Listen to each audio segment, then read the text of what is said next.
என்ன ஆகும்? 20 முறைகள் 8வது. நீ போல எடுத்துக்கொண்டு நீயும் உன் சகோதரனாகிய ஆரோனும் சபையாரை கூடி வரச் செய்து அவர்கள் கண்களுக்கு முன்னே கண்மலையை பார்த்து பேசுங்கள். அப்பொழுது அது தன்னிடத்தில் உள்ள தண்ணீரை கொடுக்கும். இப்படி நீ அவர்களுக்கு கண்மலையிலிருந்து தண்ணீர் புறப்பட பண்ணி சபையாருக்கும் அவர்கள் மிருகங்களுக்கும் குடிக்க கொடுப்பாய் என்றார். கண்மலையை பார்த்து பேசுங்கள். தேவன் மோசேயிடம் சொல்கிறார், உன் சகோதரனாய் ஆரோன் நீயும் சபையாரை கூடி வரச் செய்து அவர்கள் கண்களுக்கு முன்னே கண்மலையை பார்த்து பேசுங்கள். ஜனங்களுடைய கண்களுக்கு முன்பாக இப்படி ஒரு அரிதான காரியத்தை பேச வேண்டும் என்றால் ஒரு அசைக்க முடியாத ஒரு விசுவாசமும் ஒரு தைரியமும் இந்த விசுவாசமும் தைரியமும் இருக்கும் பொழுதுதான் கர்த்தர் அப்படிப்பட்டவர்களை கொண்டு அற்புதங்கள் செய்வார். நம்பிக்கை இல்லாமல் ஒரு காரியத்தை சொல்லும் போது அது நடக்காது. நம்பிக்கையோடு விசுவாசத்தோடு அந்த காரியத்தை சொல்ல வேண்டும் என்றால் அதற்கு ஒரு தைரியம் வேண்டும். அந்த தைரியம் இருந்தால் தான் அதை சொல்ல முடியும். அந்த நம்பிக்கை, அந்த விசுவாசமும் தைரியம் இருந்து அதை சொல்லும் போது அது நிச்சயமாக நடக்கும். இவர்களை பேச சொன்னார். அப்பொழுது தண்ணீர் எடுத்து அப்பொழுது அது தண்ணீருக்குள்ள தண்ணீரை கொடுக்கும். எது கொடுக்கும்? கண்மலை. ஒரு கற்பாறை ஒரு கண்மலை தன்னிடத்தில் தண்ணீரை கொடுக்கும். நாம் நினைப்போம் சில நேரம் ஒரு கடினமானவர் இடத்தில் எதுவுமே செய்ய முடியாது, இவர்களை அசைக்க முடியாது, இவரிடத்துல இறக்கம் பார்க்க முடியாது. நான் ஒருத்தர் போய் சொன்னதும் இவர்கிட்ட வாங்கிறத விட கருங்கல்ல நான் ஒழிச்சு ஒரு கட்டு கட்டினா அப்படின்னு ஒருத்தர் நான் சொன்னதும் கருங்கல்ல நான் ஒழிச்சு கட்ட முடியும். அதை கூட செஞ்சாதான் இவர்கிட்ட வாங்க முடியாது. கற்பாறை கண்மலை தன்னிடத்துள்ள தண்ணீரை கொடுக்கும். அப்போ கண்மலைக்குள்ளே தண்ணீர் இருக்கிறது.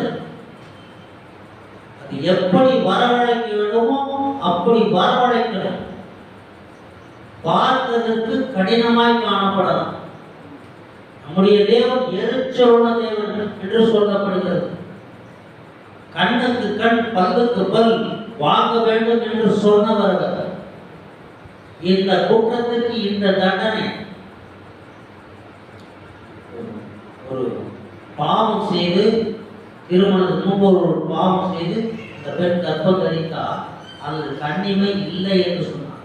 திருமணம் செய்தவர் கண்ணித்தன்மை காணப்பட வேண்டினால் அவருடைய தகப்பன் வீட்டுக்கு முன்பாக அவளை வைத்து நெருப்பு கொடுக்கணும் அப்படிதான் சொன்னார். பாதைக்கு புறமேறி கல்லைக்கு கொண்டு கண்ணாலே அடிக்கணும். எல்லாரும் சுத்தி நிற்க முடியாது. சுத்தினா இவங்க அடிச்சதுன்னு அவங்க மேல போகும். அப்படி சுத்தி நின்று கல்லடிப்பாங்க. இந்த பிரசங்களை நான் கேட்டுக்கிறேன். புஸ்தகத்தையும் வாசிக்க கிடையாது. நம்மளே கணிச்சு பார்ப்போம். சுத்தி இன்னொருத்தங்க கண்டடிச்சா இவங்க அடிக்கிற கண்டு தவறுச்சுன்னா என்ன அடுத்தவங்க மேல ஓடிப்போம். அப்ப எல்லாரும் ஒரு பக்கமா நின்று ஒரு அதுக்குன்னு ஏதாவது காமெடியோ ஏதாவது இருக்கா வாய்ப்பு இருக்கா என்னன்னு தெரியல. கல்லாலே அடிச்சு கொள்ளணும். எல்லாரும் கண்ணை கொண்டு கொட்டி வச்சுக்குவாங்க. அங்க இருந்து கல்லை எடுத்து கல்லாலே அடிச்சு கொள்ளணும். இந்த கட்டளையை கொடுத்த தெய்வம். இவர் எவ்வளவு கடினமானவர். இவரிடத்தில் இரக்கத்தை பெற முடியுமா? அவரைத்தான் இரக்கத்தில் ஐஸ்வர்யமானவர் என்று சொல்லப்படுகிறது. யாருக்கு என்ன செய்ய வேண்டும் என்பதை தெரிந்து வைத்திருக்கிறார். ஒரே நேரத்தில் ஒரே சமுத்திரத்தை கொண்டு இஸ்ரவேல் ஜனங்களை காப்பாற்றினவர். எகிப்திய ராணுவம் முழுவதையும் அழித்தவர். ஒரே ஒரு குறிப்பிட்ட நேரம் எல்லாம் கரை ஏறுறாங்க. அவங்க கரை ஏற வரும்போது தண்ணீர் வந்து அமைந்து போடுது. அப்போ இஸ்ரவேல் ஜனங்கள் ஆசிரியப்பட்டவர். எகிப்தியர் அழிவுக்கு தகுதியானவர். இப்படிப்பட்ட 2 காரியத்தை ஒரே நேரத்தில் செய்தார். அவர் கண்மலை தான், அவருக்குள்ளே இரக்கம் உண்டு. கடினமான கற்பாறையை போலத்தால் அந்த பாறைக்குள்ளே தண்ணீர் உண்டு. அதை எடுத்து நமக்கு தெரிந்திருக்கிறோம். ஒரு முறை பேச சொன்னார், ஒரு முறை அடிக்க சொன்னார். அடிக்க சொன்ன பொழுது அவன் அடித்தான், பேச சொன்ன பொழுது அடித்தான். ஆனால் அதற்குள்ளிருந்து தண்ணீர் புறப்பட்டது. ஏராளம். 11ஆம் வசனம். தன் கையை ஓங்கி கண்மலையை தன் கோலினால் 2 தரம் பிடித்தான். உடனே தண்ணீர் ஏராளமாய் புறப்பட்டது. சபையார் குடித்தார்கள், அவர்கள் மிருகங்களும் குடித்தது. சபையாரும் மிருகங்களும் எத்தனை பேரு? 6 லட்சம் புருஷன் மாத்திரம். கிட்டத்தட்ட 20 லட்சம் பேருக்கு கணக்கு சொல்றாங்க. பிள்ளைகள், ஸ்திரீகள், தாய்மார்கள், தகப்பன்மார்கள் எல்லாம் சேர்த்து புருஷர் மாத்திரம், வாலிபர் மாத்திரம் இல்லாம மற்றவங்கெல்லாம் சேர்த்து 20 லட்சம் என்று கணக்கு சொல்லுகிறார். 20 லட்சம் பேர் இருக்காங்கன்னா அந்த நாள் ஆடு மாடு இல்லாத வீடுகள் மிக குறைவு. ஒருத்தங்க ஒரு மாடு தான் வச்சிருக்க மாட்டாங்க. ஒரு வீட்டில் 4 மாடு இருக்குன்னா 20 லட்சம் பேர்ல எத்தனை குடும்பம்னு தெரியல. லட்சக்கணக்கான மிருகங்கள் குடித்து லட்சக்கணக்கான ஜனங்கள் குடித்தார்கள். அப்ப அந்த கற்பாறைக்குள் எவ்வளவு தண்ணீர் இருந்தது. இந்த பாறை எவ்வளவு பெருசா இருந்திருக்கும். ஒரு சுமாரா ஒரு 20 லட்சம் பேர் தண்ணி குடிக்கணும்னா எத்தனை லிட்டர் தண்ணி தேவைப்படும்? மனுஷன் குடிக்கிற தண்ணிக்கு மிருகம் குடிக்கிற தண்ணிக்கு வித்தியாசம். ஒரு தொட்டியில் வச்சிருப்பா, அந்த தொட்டி முழுக்க குடிச்சிடும். அத்தனை லட்சம் மிருகம் குடிக்கணும்னா அது தண்ணீர் எவ்வளவு இருக்கணும்? இவ்வளவு ஒட்டுமொத்த தண்ணீருக்கு உரிய பாறை எவ்வளவு பெருசுன்னு தெரியாது. அந்த கண்மலை எவ்வளவு பெருசுன்னு தெரியுது. அதனால தான் ஊற்று தண்ணீரே சொன்னான். ஊற்று தண்ணீரே தேவ ஆவியே என்று பாடல். அது ஊற்று. தேவனுடைய இறக்கம் இருக்கிறது. அது ஊற்று. அது வந்துகிட்டே இருக்கும். நாம் அதை பெற்றுக்கொள்வதற்கு அதற்கு தகுதியாய் வாழும். ஒரு சின்ன தவறு செய்யும்போது ஒன்றும் தெரியாது. ஒரு சின்ன தவறு தானே. இந்த 1 நிமிஷம் தான் ஆராதனை போறேன். ஜெபம் பண்ற ஒரு 5 நிமிஷம் 1 நிமிஷம் தான் லேட்டா ஜெபம் பண்றோம் அப்படின்னா நினைப்போம். இந்த 1 நிமிஷம் 2 நிமிஷம் ஆகும், 5 நிமிஷம் காலப்போக்கில் இல்லைன்னா கூட பெரிய தவறா தெரியாது. இந்த ஒரு காரியம் தானே, இந்த சின்னது தானே, இந்த செய்ய ஆரம்பிக்கும். காலப்போக்கில் அது பெருசாக பாம்பு குடிக்கும் போது, ஒரு எலியோ தவளையோ குடிக்கும் போது ஏதோ ஒரு பகுதியை தான் பிடிக்கும். காலை பிடிக்கும், இல்லை தலை, ஏதாவது ஒரு பகுதியை தான் பிடிக்கும். அலப்பாம்பு கூட அப்படிதான், ஏதாவது ஒரு பகுதியை தான் பிடிக்கும். கொஞ்சம் கொஞ்சமாக விடும். பாம்பு பிடிச்சதான் பார்த்துருக்கோம். இந்த தவளை கத்துன்னு கத்தும், காலத்தான் பிடிக்கும். வேர் கத்திக்கிட்டே இருக்கும், கத்திக்கிட்டே இருக்கும், கொஞ்ச நேரம் கத்திக்கிட்டே இருக்கும். அப்புறம் சத்தம் இருந்தாலும் போய் பார்த்தா வயிற்றுக்கிட்ட போடுச்சு. இது போலத்தான் சாத்தான், இது போலத்தான் பாவம். கொஞ்சமா பிடிக்கும். முதல்ல கொஞ்சமா பிடிக்கும். அப்படியே கொஞ்சம் கொஞ்சமா பிடிச்சு முழுசும் விழுங்கி விடும். போனார் போது நிறைய பேர் சொல்லியிருக்காங்க. ஒரு போலீஸ்காரன் சொன்னார், அவர் ஒரு பாட்டில் சாப்பிட்டு ஒரு பாட்டில் கையில் வாங்கிட்டு போவார். அவர் சொல்றாரு, மூடி எடுத்து காமிச்சு, சார் முதல்ல எனக்கு மூடின்னு தான் கொடுத்தாங்க. பாட்டில் மூடி எவ்வளவு பெருசு உள்ள மதுபானம் இருக்கிற இந்த மதுபானத்துடைய பாட்டில் மூடி எவ்வளவு பெருசு சார். முதல்ல இந்த மூடி தான் சார் கொடுத்தாங்க. முதல்ல தண்ணியில மதுவை ஊற்றி குடிக்கிறது, அப்புறம் மதுவோட தண்ணியை ஊற்றி அந்த மூடியில குடிச்சோடு பகல் முழுக்க என்ன பண்ணுவாரோ தெரியாது. சாயங்காலம் வருவார், ஒரு பாட்டில் வாங்கி குடிச்சிருவார், ஒரு பாட்டில் வாங்கி கையில் வச்சுட்டு போவார். ஆனால் சாயங்காலத்துக்கு மேலே ஒரு ஆஃப் தேவை. பகலில் என்னன்னு தெரியாது. மூடியில தான் ஆரம்பிச்சார்.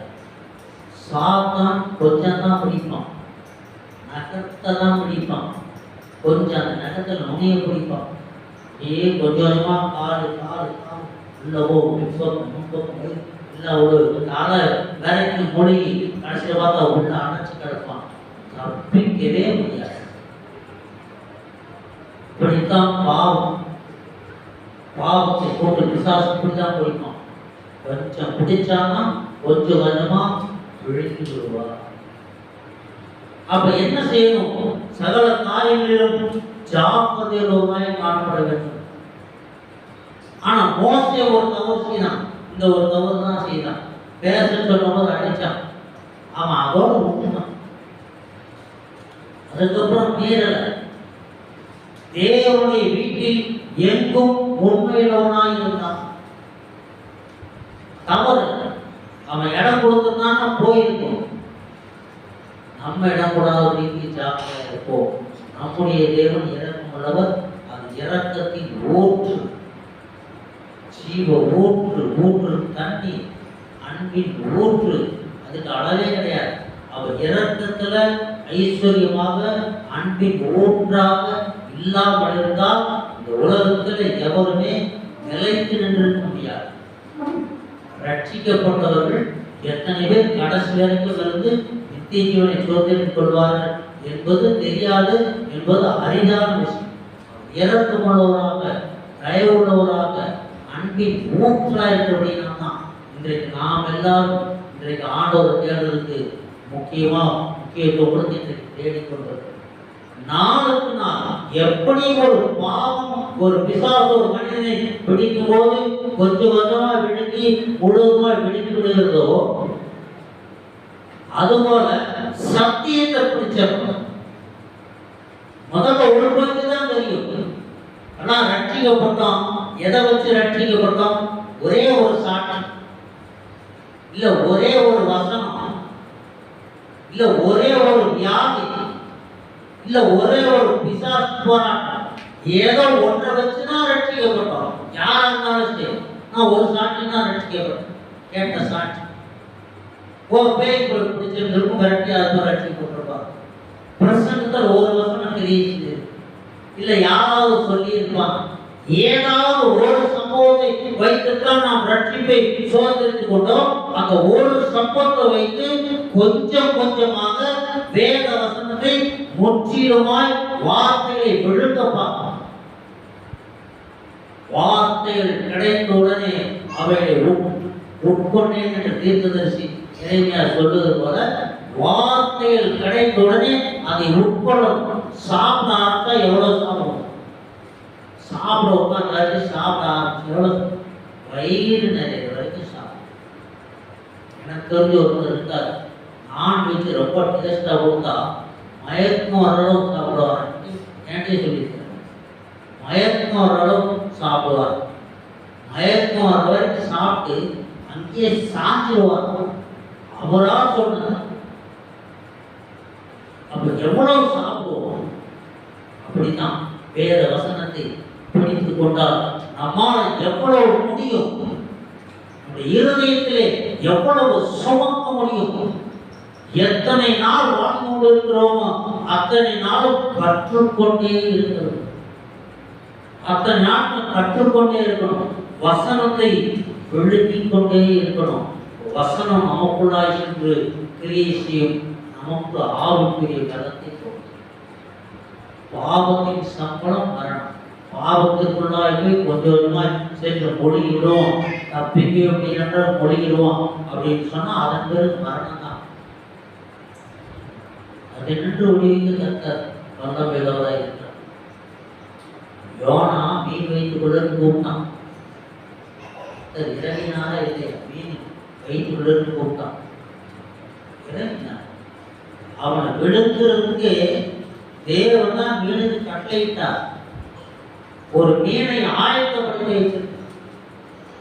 யோனாவை விழுந்ததுக்கு ஒரு மீனை ஆயத்தப்படுத்தி வைத்திருந்தார். இன்னைக்கு நமக்கெல்லாம் என்ன பிரச்சனை? எந்த வைத்துக் கொள்ள என்ன பிரச்சனை இருக்கும்? தேவன் அதை ஆயத்தப்படுத்தி வைத்திருக்கிறார். அதுக்குள்ள போனாதான் அந்த இடத்துக்கு போக முடியும். இப்ப தர்ஷீஸ் ஓடி போன்னு நினைச்ச யோனா அந்த இடத்துல கீழே விழுந்தா சமுத்திரத்தில் செத்து போயிடும். ஒரு மீனை ஆயத்தப்பட்டு வைத்திருந்தா அந்த மீன் வயிற்றுள்ள போனதுனாலதான் நினைவே கரையிலே அவன் கொண்டு விடப்பட்டான்.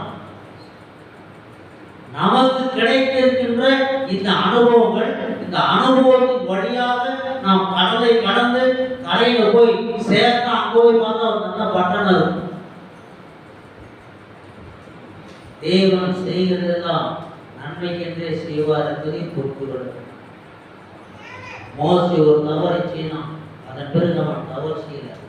ஆண்டவரோடு நெருங்கி ஆண்டவரை பிடித்தோம் கொஞ்சம் கொஞ்சமா தேவனுடைய வார்த்தையினால் விழுங்கப்பட்டு தேவனுக்குள்ளாக போய் தேவனுக்குள்ளாகவே மரித்தான். அவன் எங்க அடக்கம் பண்ணப்பட்டான் என்பதை இன்னைக்கு வரைக்கும் கண்டுபிடிக்க முடியும்.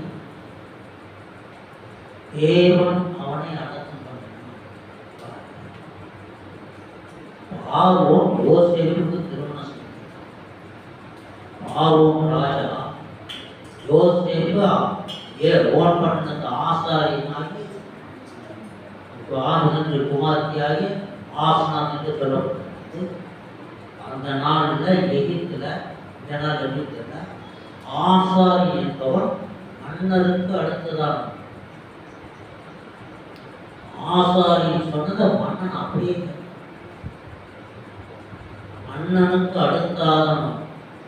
ஒரு ராஜா பொண்ணு பார்க்கறான்னா ஒரு எளிமையான குடும்பத்திலேயோ ஒரு நடுத்தர குடும்பத்திலேயோ பார்க்க மாட்டான். ராஜா தன் மகனுக்கு பெண்ணு பார்க்கணும், ஒரு ராஜகுமாரி தான் பார்க்கணும். ராஜா பெண்ணு பார்த்தான்னா ஆசாரியை பெண்ணை பார்த்தான் என்றால் ராஜாவுக்கு அடுத்தவன் ஆசாரி. இந்த நாள் அந்த பெண்ணை பார்த்து திருமணம் செய்திருக்கான். ராஜா ஒரு பெண் பார்த்து திருமணம் செய்து வைத்தான்.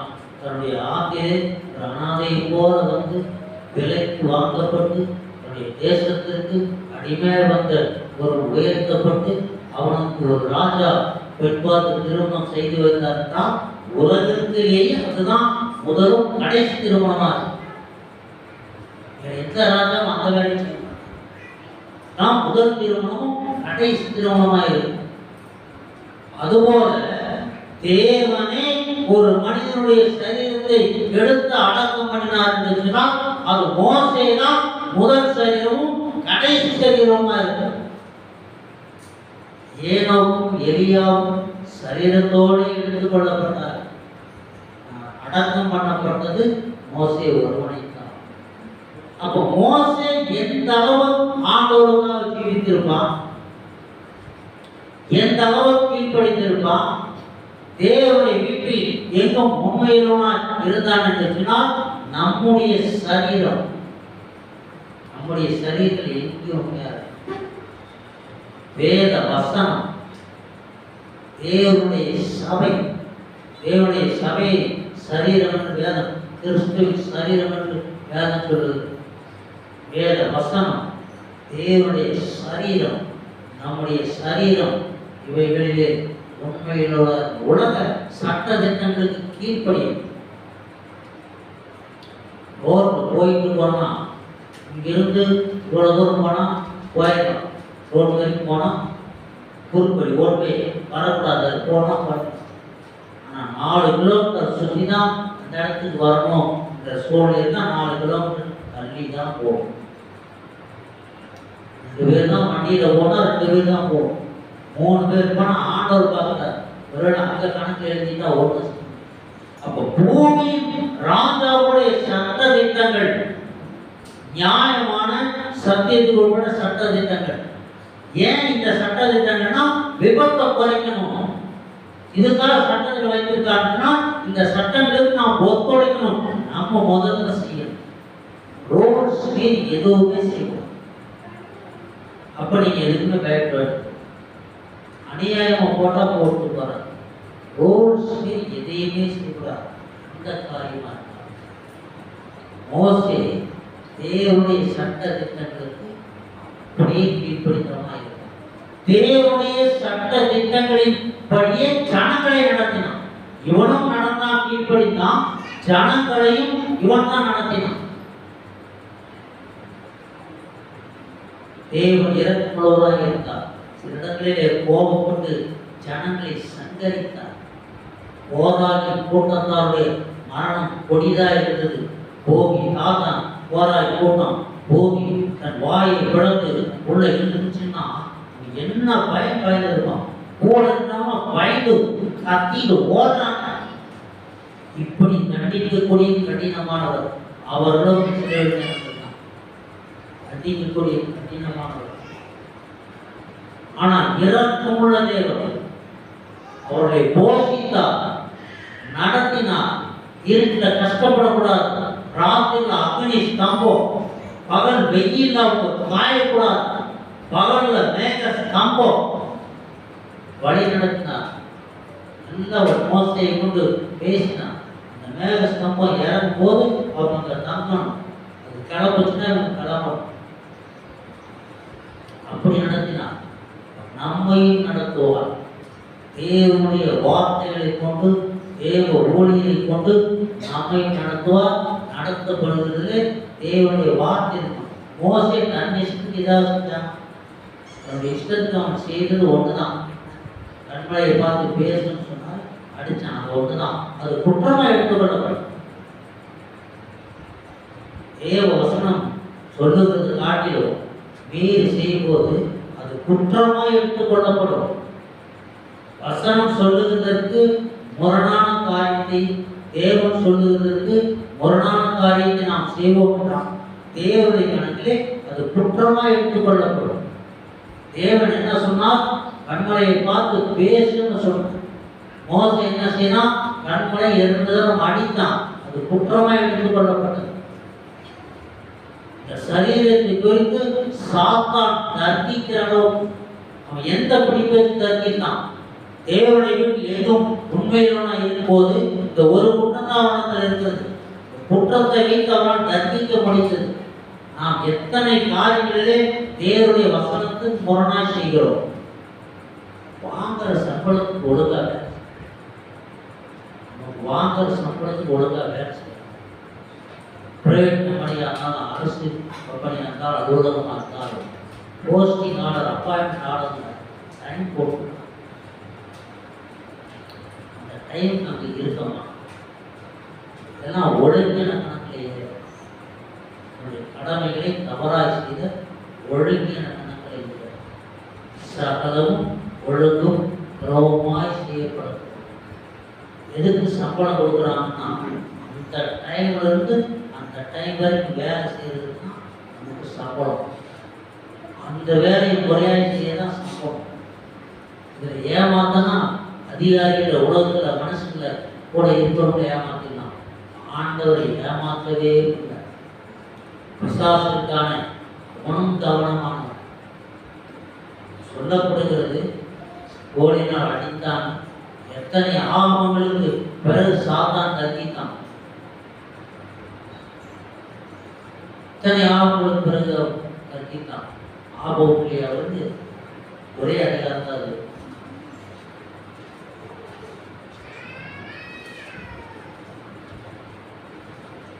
பிரதான தூதனாகிய மீகாவேல் மோசேயுடைய சரீரத்தை குறித்து பிசாசுடனே தர்க்கித்து பேசின போது அவனை தூஷணமாய் குற்றப்படுத்த துணியாமல் கர்த்தர் உன்னை கடிந்து கொள்வாராக என்று சொன்னார். வெளிப்பட்ட விஷயத்துக்கு முன்னாடி இருக்கும் ஒரு அதிகாரம் தான். பிரதான தூதனாகிய மீகாவேல் 1-9 மோசேயுடைய சரீரத்துக்கு பிசாசுடனே தர்க்கித்து பேசின போது ஒரு தர்க்கமே உண்டாகுது. மோசே எந்த பாவமும் செய்யல. இதெல்லாம் போக மாட்டேன்னு சொன்னான். அது அறியாத காலம். போன பிறகு அவன் செஞ்சது ஒன்னே ஒன்று. இந்த கணக்கு எங்க வரைக்கும் போயிருக்கு? ஒரு தவறு, பெரிய தவறு. கணக்கு எங்க வரைக்கும் போயிருக்கு? அப்ப சாத்தான் எல்லாத்தையுமே பார்த்துட்டு இருக்கான். கர்த்தர் பதிவு செய்யறது போல இவனும் பதிவு செய்வான் போல. இல்லைன்னா இரவும் பகலும் சகோதரத்தை குறித்து அவன் குற்றப்படுத்திக் கொண்டே இருந்தான் என்று சொல்லப்படுது. அவன் இரவு பகலும் குற்றப்படுத்திட்டே இருக்கானா, அவனும் பதிவு செய்து கொண்டிருக்கிறான். நியாயத்தீர்ப்பு நாளிலே சாத்தான் ஆண்டவரை தண்டிக்க முடியாது. ஆகவே அவர் என்ன பதிவு செய்திருக்கிறார், அந்த பதிவை பொறுத்து தான் நமக்கு தண்டனையும் ஆசீர்வாதமும். ஒரு சின்ன காரியம் தானே அப்படின்னு நினைச்சு செய்வார். மோசே ஏற்கனவே அடிச்ச பழக்கம் உண்டு. கண்மலையும் ஓடினால் அடி என்று சொன்ன பழக்கம் இருக்கு. கண்மலைன்னு சொன்ன உடனே சரி சரி ஏற்கனவே கேள்விப்பட்டவன் அடிக்கதான் சொல்லுவார் நினைச்சானா என்னவது. அப்போ தேவனாய கர்த்தருடைய சத்தத்திற்கு கவனமாய் செவி கொடு. அன்னைக்கு ஒண்ணு சொன்னா இன்னைக்கு ஒண்ணு சொன்னா, தேவனும் அன்னைக்கு ஒண்ணு சொன்னா இன்னைக்கு ஒண்ணு சொன்னா. அதுல பிறட்டு பொய் குற்றவாளிகள்லாம் கிடையாது. அடிக்க சொன்னதான் இன்றைக்கு பேச என்ன சொல்றாரோ அதை செய்து கொண்டு போக வேண்டியதுதான். சொல்லுவது நாம் செய்து கொண்டு போக வேண்டியதுதான் நம்முடைய வேலை. யோனா வீட்டில் புத்தகம் தான்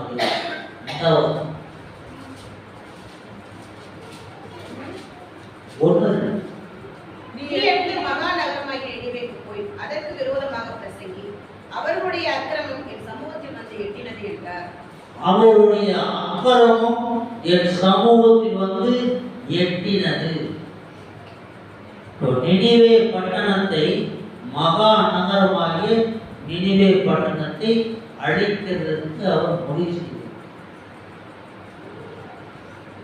அழிக்கிறதுக்கு முடிவு செய்தவர் கடைசியாக ஒரு எச்சரிப்பை கொடுக்க வேண்டும் என்று ஒரு தீர்மானம். எல்லாருக்குமே கடைசியா ஒரு எச்சரிக்கை வரும். சாலமோனுக்கும் அந்த எச்சரிக்கை வந்தது, தாவீதுக்கும் அந்த எச்சரிக்கை வந்தது. தாவீதுக்கு எச்சரிக்கை வந்த பொழுது கர்த்தருடைய நான் பாவம் செய்த நான் வந்துட்டான். சாலமோன் அப்படியே இருந்தான். ஆனா பிரசங்கியை வாசிக்கும் போது சாலமோன் மனம் திரும்புவதற்கு அதிகமாக வாய்ப்புகள் உண்டு. ஆனா இந்த இடத்துல நினிவேக்கு ஒரு வாய்ப்பு கொடுக்க தேவன் விரும்புகிறார். நினிவேக்கு வாய்ப்பு கொடுத்த போது இவர் வந்து ஆட்களை தேர்ந்தெடுத்தார். யார் அனுப்பலாம் அப்படின்னு, நான் யாரை அனுப்புவேன், யாருக்கு காரியமாய் போவான் என்று சொல்ற போது, விவசாயா அடியே இருக்கிறேன்னு சொல்லும் போது அவனை முதல்ல ஆயத்தப்படுத்த துறடால் நெருப்பு கடலை போட்டு அவன் வாயை உதரத்தை தொட்டு அதை சுத்தப்படுத்தி ஒரு ஆயத்தம். ஊழியக்காரர்கள் எல்லாம் பிரசங்கத்தை ஆயத்தப்படுத்துவார்கள். நம் ஆண்டவர் பிரசங்கியாரை ஆயத்தப்படுத்துகிறார். பிரசங்கத்தை ஆயத்தப்படுத்துறது எல்லாரும் பண்ணுவாங்க. ஆனா பிரசங்கியாரை ஆயத்தப்படுத்துறது தேவன். ஒரு பிரசங்கியாரை இங்கே ஆயத்தப்படுத்துகிறார். ஆயத்தப்படுத்தி மகா நகரமாய் நினிவேக்கு அனுப்புகிறார். ஏன்னா அவருடைய அக்கிரமம் சமூகத்தில் வந்து எட்டினது என்றார். என்ன ஓரளவுக்கு போகும். ஆபரின் ரத்தம் போனது, இந்த அக்கிரமம் போனது. எத்தனை அக்கிரமங்கள் கர்த்தரை சுமந்து போய் எட்டி இருக்கிறது. அப்போ போர் எட்டினது என்றால் ஒரு பிரசங்கி ஆயத்தப்படுத்தி அனுப்புகிறார். 3ஆம் அதிகாரம் 4ஆம் வசனம். யோனா நகரத்தில் பிரவேசித்து ஒரு நாள் பிரயாணம் பண்ணி இன்னும் 40 நாள் உண்டு, அப்பொழுது நினிவே தவிர்க்கப்பட்ட போம் என்று கூறினான். ஒரு நாள் பிரயாணம் பண்ணி நினிவே 3 நாள் பிரயாணம், விஸ்தாரமான மகா பெரிய பட்டணம் நகரமாக இருக்கு. அதுல ஒரு நாள் பிரயாணம் பண்ணான்னா கிட்டத்தட்ட மையத்தோட கொஞ்சம் தள்ளி, ஏன்னா அதுக்கு மேல என்ன இருக்குன்னு தெரியல, ஒரு ஆறோ குளமோ அந்த கடலோ இதா இருக்குமா, அவன் பட்டணத்தின் மையப்பகுதியில போய் நின்று இருப்பான். பட்டணத்துல ஒரு இடத்துல எங்கேயோ ஒரு இடத்துல இருந்து சொன்ன காரியம் ராஜா அரண்மனை வரைக்கும் போச்சு. 40 நாள் உண்டு, நினிவே கவிழ்க்கப்பட்டு போ என்று சொன்னபோது நினிவேயில் அப்பொழுது நினிவேயில் உள்ள ஜனங்கள் தேவனை விசுவாசித்து உபவாசம் செய்யும்படி கூறினார்கள், பெரியோர் முதல் சிறியோர் மட்டும். 7ஆம் வசனம். மேலும் ராஜா தானும் தன் பிரதானிகளும் நிர்ணயம் பண்ணின கட்டளையாக நினிவேயில் இருக்கும் மனுஷரும் மிருகங்களும் மாடுகளும் ஆடுகளும் ஒன்றும் ருசிப்பாராதிருக்கவும் மேயாமலும் தண்ணீர் குடியாமலும் இருக்கவும் மனுஷரும் மிருகங்களும் கட்டினால் கூடிக்கொண்டு தேவனை நோக்கி உரத்த சத்தமாய் கூப்பிடவும் அவரவர் தம் தம் கொள்ளாத வழியையும் தம் தம் கைகளில் உள்ள கொடுமையை விட்டு திரும்ப கடவர்கள். ராஜா சொன்னான், பட்டணமே மனம் திரும்பியது. இந்த எச்சரிப்பை கேட்டோன்னு பட்டணமே மனம் திரும்பியது. கர்த்தருடைய வார்த்தை என்னவா வந்தது? இன்னும் 40 நாள் உண்டு, அப்பொழுது நிலை கவிழ்க்கப்பட்டு போகும், பட்டணமே கவிழ்க்கப்பட்டு போகும். ஏதோ சொல்லுறாங்க அந்த பட்டணம், அது இந்த பட்டணம், அது எப்போ அடைஞ்சது, இப்படி எப்போ கட்டப்பட்டது என்றெல்லாம் தெரியாது. சில கதைகளை பார்த்தாரு.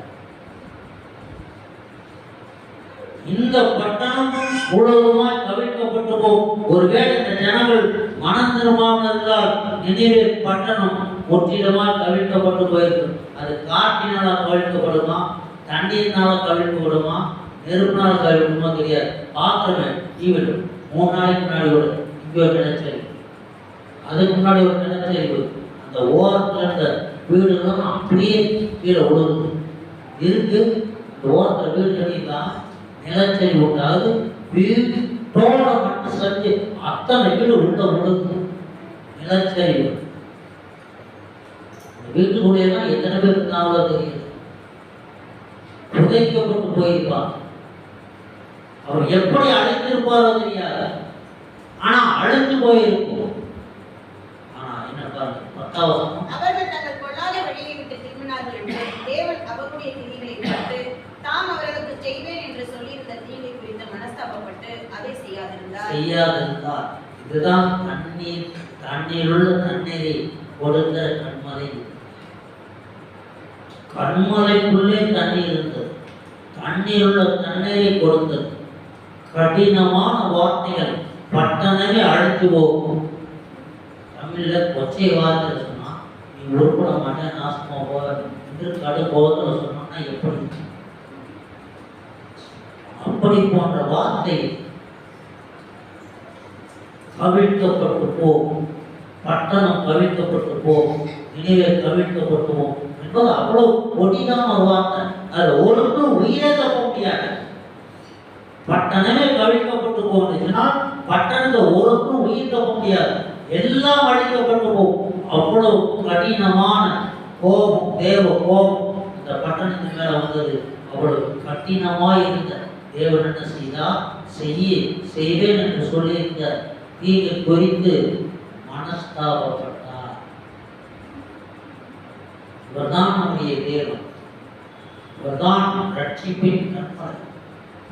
கண்மலையாய் இருந்து தண்ணீரை கொடுத்தார். இறக்கமுள்ள தேவன் வனாந்தரத்தை தண்ணீர் இல்லாமல் அலைந்து கொண்டிருந்த தன்னுடைய ஜனத்திற்கு, லட்சக்கணக்கான ஜனத்திற்கு, லட்சக்கணக்கான கால்நடைகளுக்கு தண்ணீர் கொடுத்த தேவன். ஆனால் அது கல் மாறை, கண்மலை. கண்மலைனா கல் மலை, பெரிய மலை. அது ஒரு பகுதி அவ்வளவு கடினமா இருக்கும். ஆனா அதுக்குள்ள தண்ணீர் இருந்தது.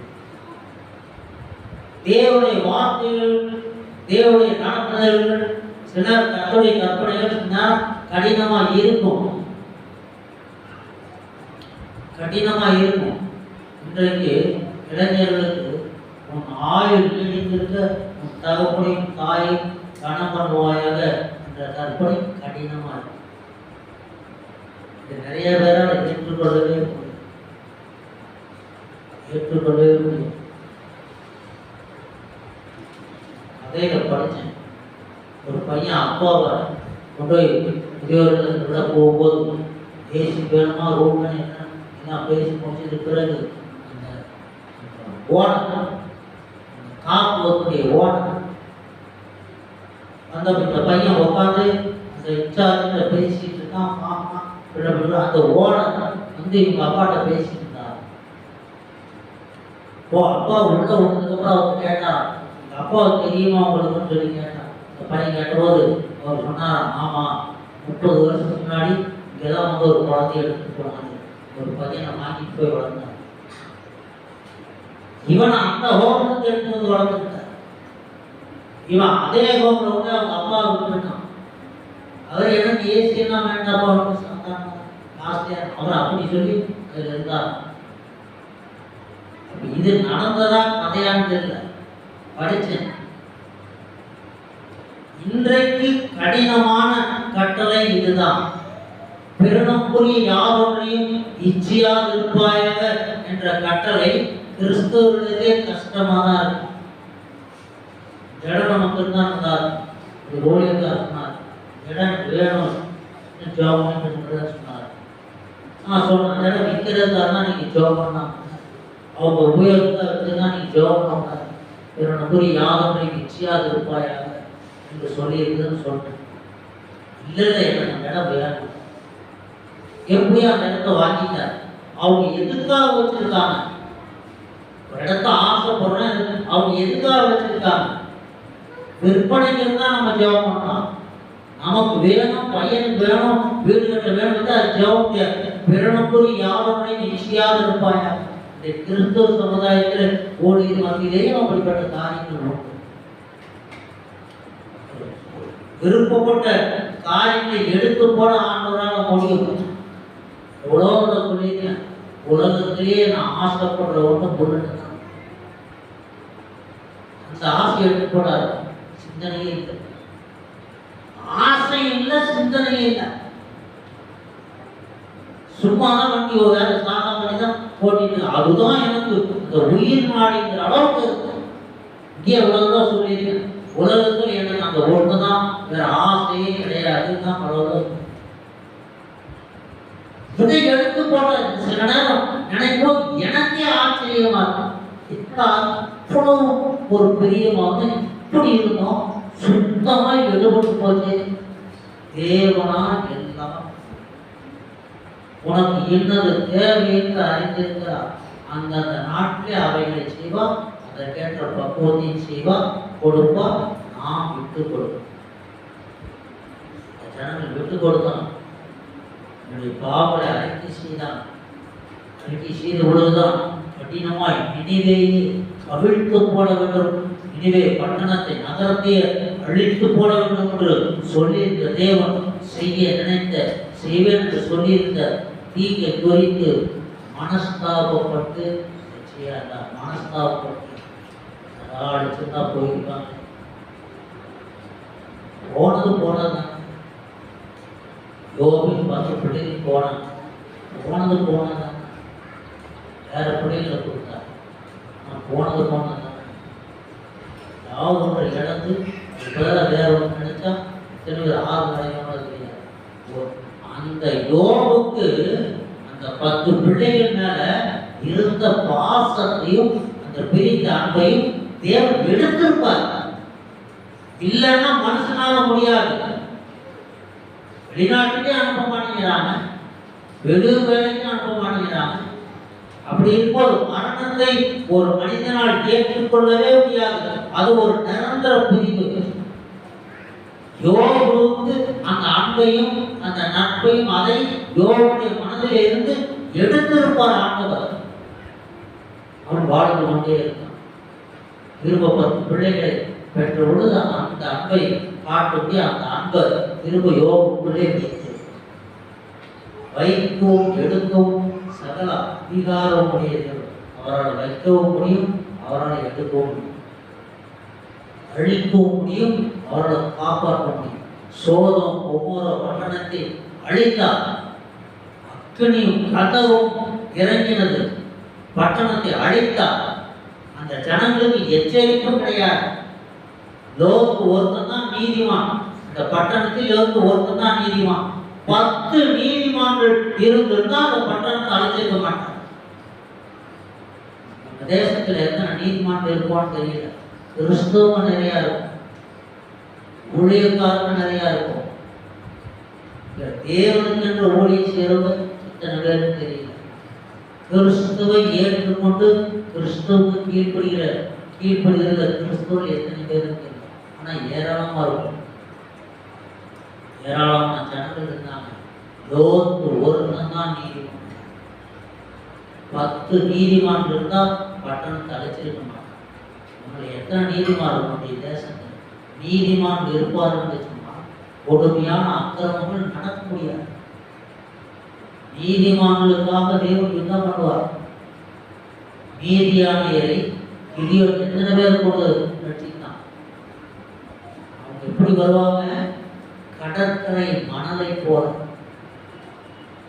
திரளான நம்முடைய ஆடு மாடுகளோட ஒட்டகளோட திரளாய் வந்து இந்த ஆடு மாடையெல்லாம் வயந்த ஒன்று மேய்ச்சிருவான். திரளான ஜனம் மீதியான் அவ்வளவு பேர் வருவாங்க. அவனை கண்டாலே பயமா இருக்கும். இவனுக்கு பயந்துதான் கொஞ்சம் கோதுமைய ஒரு மரத்தடியில தூக்கிட்டு இருக்கான் இந்த கிதியோ.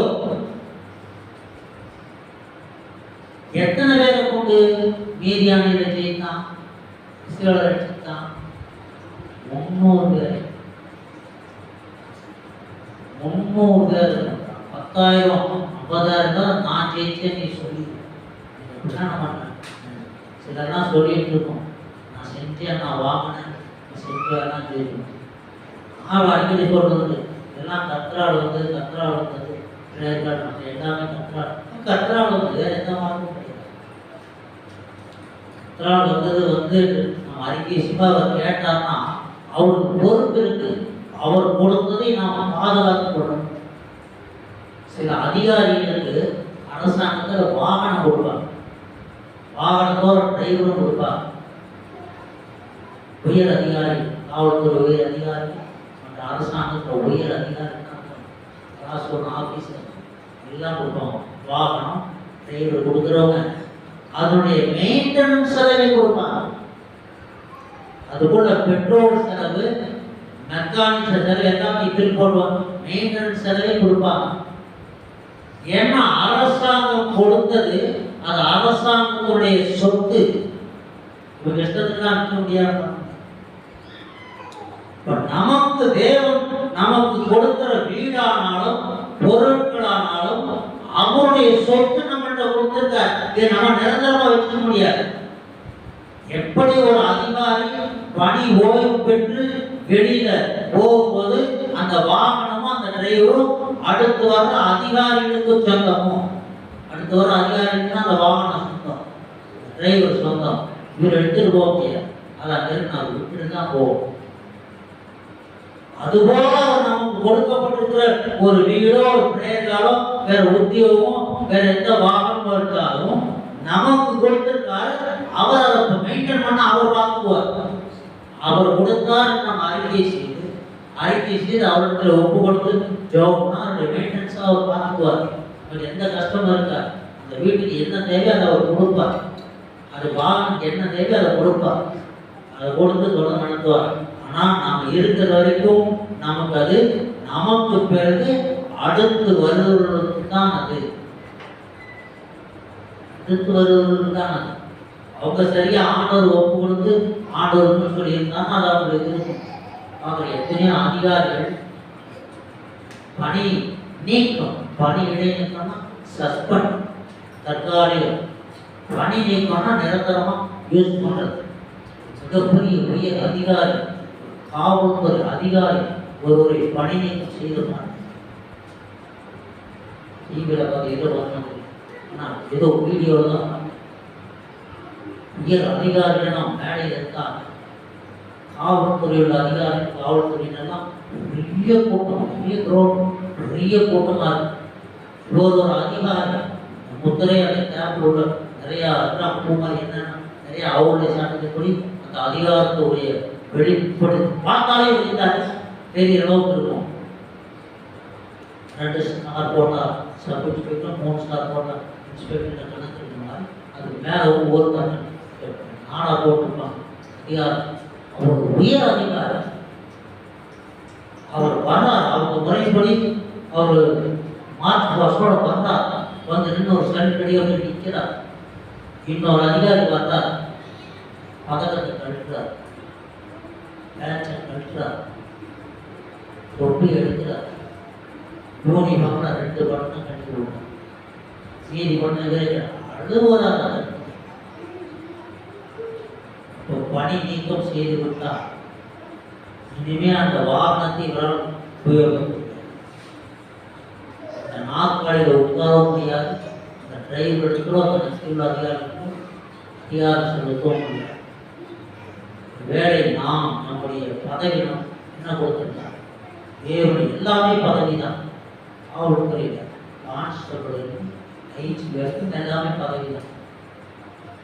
போல நம்ம எல்லாருக்கும் பதவி ஒரு பொறுப்பு கொடுக்கும். நம்முடைய பொறுப்பு என்ன? தேசத்துக்காக ஜெபம் பண்ணவா, குடும்பங்களுக்காக ஜெபம் பண்ணவா, சபைகளுக்காக ஜெபம் பண்ணி எல்லாருக்கும் சேர்த்து செய்யும். வியாதிகளுக்காக ஜெபம்னா சிலருக்கு அதிகாரம் கொடுத்துருப்பாங்க, அவங்க தான் வியாதியை ஜெபம் பண்ணுவாங்க. சிலர் வியாதியை ஜெபம் இந்த வியாதி அவங்களுக்கு வந்து அப்படி ஊழியமாக இருந்துச்சு ஆயிடுச்சு. பேய் தொடும் போது பேய் போகல, ஒரு கையை வச்சு அந்த கை நெருப்புல வளர்ந்தது போல வறண்டு போச்சு. அதை பார்க்க ஒரு ஊழியக்காரன் சொன்னான், நான் ரட்சிக்கப்படுறது ஆரம்பத்திலேயே அவருக்காரியது இல்லை. அப்போ சொன்னாரு அந்த ஊழியக்காரன் சொன்னார், கை வச்சோம்னாரு கை வறண்டு போச்சு. எனக்கு தெரிஞ்ச ஒரு அம்மா ஒரு டெலிஃபோன் டிபார்ட்மெண்ட்ல அது அங்கேயே இருந்து வேலை செய்வாங்க, டெலிஃபோன் மெசேஜர். அவருடைய மனைவி ஒரு நான் வாய் பேசாம மெண்டல் மாதிரி ஒரு பொண்ணு இருக்கும். அந்த பொண்ணுக்கு நாட்டில் வைத்தோம் எனக்கு தெரியும். அப்பதான் நம்ம சின்ன பசங்க, ரொம்ப சின்ன பசங்க. இவங்க வந்து அக்கா அக்கா மாதிரி அப்பதான் திருமணமாகி வந்திருக்காங்க. திருமணத்துக்கு வந்தாங்க. அப்ப எனக்கு அக்கான்னா அவ என்ன எவ்வளவு பண்ண இதை நான் பார்த்தேன். இந்த அக்கா இவங்க அந்த பொண்ணோட நாக்கில் கையெழுத்தோம்னா வாய் பேசாதான் நம்ம அந்த பொண்ணு சரியான சீவனோட பொண்ணா சீவனை பற்றி தெரியாது, ஊழியக்காரருக்கு ஒருத்தருக்கு தெரியாது. அந்த ஏரியாவில் அக்காவை தான் வச்சுட்டு இருக்காங்க. கையை வச்சு ஜோப் பண்ணாங்க. ஜோப் பண்ணதுக்கப்புறம் கொஞ்ச நாள் இந்தமா மெட்டலாக இருந்துச்சு.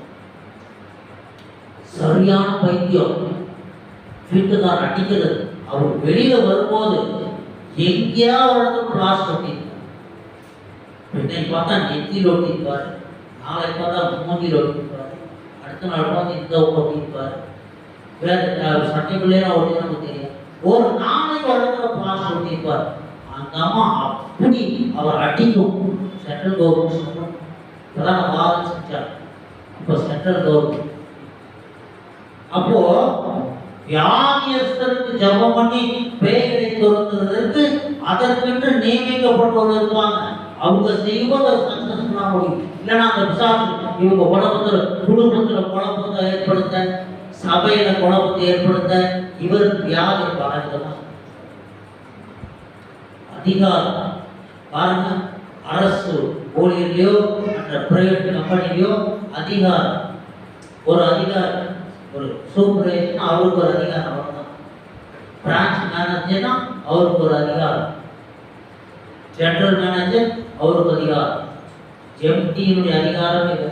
அப்போ அதிகாரம் நமக்கு என்ன அதிகாரம் கொடுக்கப்பட்டிருக்கு, நம்முடைய பதவி என்ன, அதை சரியா செய்யும் போது கர்த்தர் நம்மோடு கூட நடத்துவார்.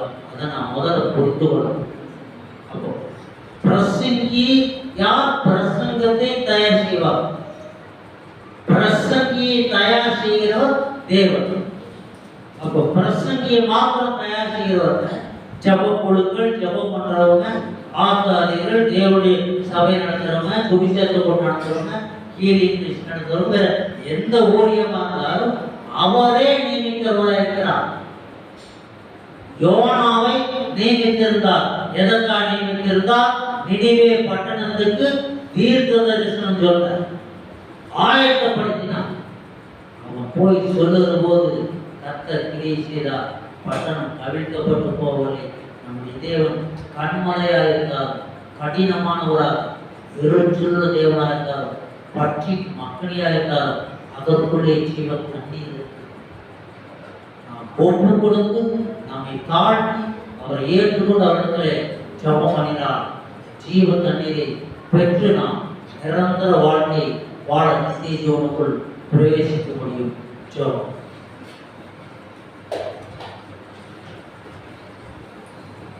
ஸ்தோத்திர ராஜா, துதிக்கிறோம், துதிக்கிறோம். ஹல்லேலூயா. ஸ்தோத்திரம், ஸ்தோத்திரம், ஸ்தோத்திரம், ஸ்தோத்திரம், ஸ்தோத்திரம். எங்களை அதிகமாக நேசிக்கிற எங்கள் நல்ல பிதாவே, நன்றியோடு இருக்கிறவராக ஆண்டவரே, இந்த நல்ல நாளுக்காக நன்றி. நாளிலுடைய கிருபை சூழல் எங்களோடு ஆற்றோடு நடத்தி கொண்டு வந்தீரே, உங்களுக்கு நன்றி ராஜா. ஸ்தோத்திரம். சொல்லப்பட்ட வசனங்கள் வார்த்தைகளெல்லாம் உங்களுடைய ஜீவனோடு வல்லமையில் ஒவ்வொரு வீட்டிலையும் பதியட்டும். ஆண்டவரை அப்பா, ஜனமுள்ள தேவனாக இருந்தாலும் கடினமுள்ள தேவனாக, கடினமுள்ள தேவனாக இருந்தாலும் இறக்கமுள்ள தேவன் என்பதை புரிந்து உமக்கு பயந்து உமக்கு கீழ்ப்படுகிற ஒவ்வொருக்கும் கட்டளை வேண்டுமா தெரிவிக்கிறோம். எனக்கு தெரியா ஓடி வந்திருக்கிற ஒவ்வொருவரும் என் வல்லமை கடந்து வர சரீரத்தில் காணப்படுகிற பலவீனங்கள், சுகவீனங்கள், போராட்டம், வேதனைகள், பாவ சாபங்கள் இயேசுவின் நாமத்தில் எரிக்கப்பட்டு அழிக்கப்பட்டு போவதாக சமாதானம் தேவனே இயற்கை ஒவ்வொரு இதயங்களிலே குடிகொண்டு ஆளை செய்கிறார். யாவரும் சாட்சிய நிலைத்திருக்க இயேசுவின் நாமத்தில் பிதாவே, ஆமென். என் ஆத்துமாவே கர்த்தரை ஸ்தோத்திரி. எவ்வளவு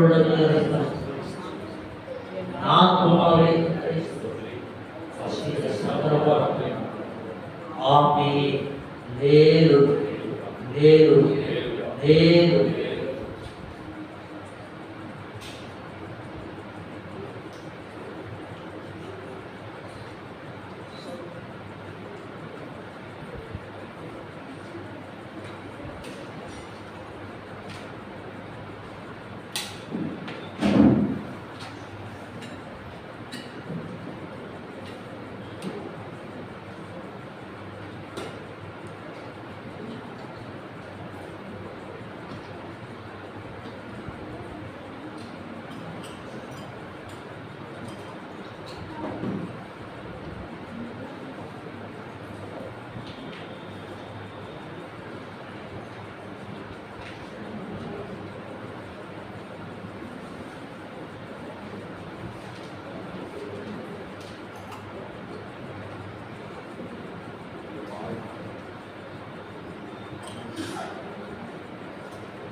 அப்ப எனக்கு அக்கான்னா நான் எவ்வளவு என்ன பண்ணேன், இதை நான் பார்த்தேன்.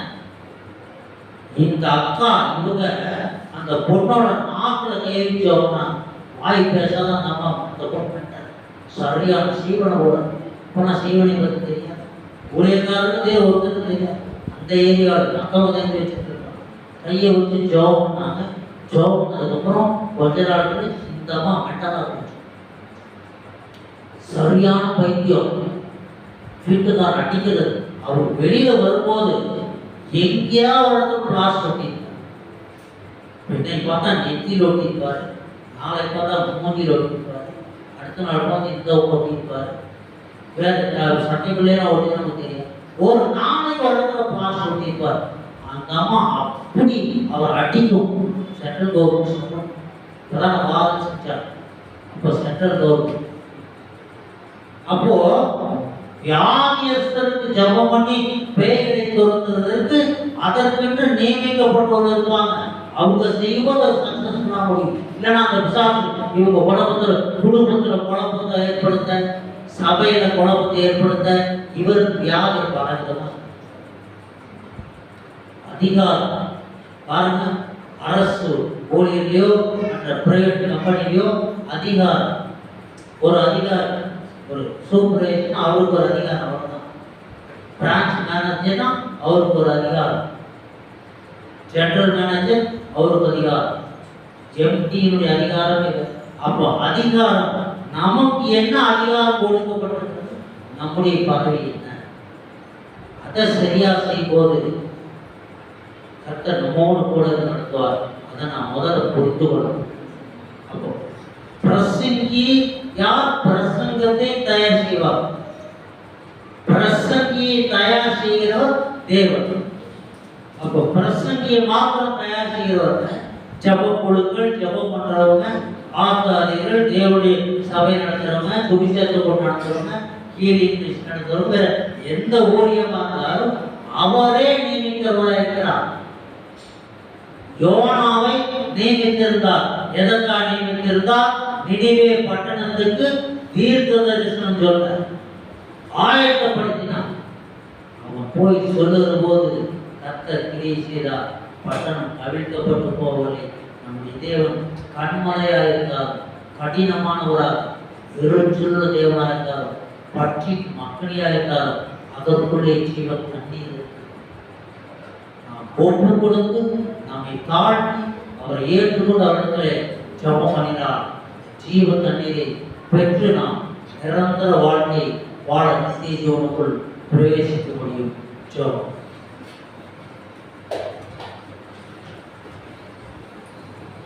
ஸ்தோத்திர ராஜா, துதிக்கிறோம், துதிக்கிறோம். ஹல்லேலூயா. ஸ்தோத்திரம், ஸ்தோத்திரம், ஸ்தோத்திரம், ஸ்தோத்திரம், ஸ்தோத்திரம்.